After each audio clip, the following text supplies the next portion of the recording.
Ka shumë stigma si të rinjt tanë rrinë në kafene, ka shumë stigma që të rinjt tanë nëse i futen politikës, i futen vetëm përmes partive të vjetra, është abuzuar dhe folur shumë në emër të rinjve dhe ka dhe një keq përfaqësim dhe keq perceptim të rinjve në përgjithësi në shoqëri. Ka shumë stigma si të rinjt tanë rrinë në kafene, ka shumë stigma që të rinjt tanë nëse i futen politikës, i futen vetëm përmes partive të vjetra dhe mua më vjen shumë keq që në situatën ku jemi po ndodh një instrumentalizim të rinjve që duhan të instrumentalizohen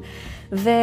kjo lloj zhurme online e mbyt modelin e mirë të dikujt që është i bërë vet apo të dikujt që po përpiqet të jetë edhe një zë kritik, të ketë një mendim kritik ose të sjellë diçka ndryshe. Me qira fjala ndaj më pëlqen podcasti, e kam ndjekur që në parë. Pra ne kemi shumë rinj të mirë, sidomos në gjimnaze, në turet që ne bëjmë me maturantët, që i prezantojmë programin, meqense ata sidomos janë kaluar në Vorë dhe ata për 6 muaj do jenë studentë të ardhshëm. Shqipëria ka të rinj shumë të mirë që do jenë programues të ardhshëm, do jenë mjek dhe kanë një potencial shumë të madh që të bëhen pa që nevoja të largohen nga Shqipëria përmes programeve që jep tashmë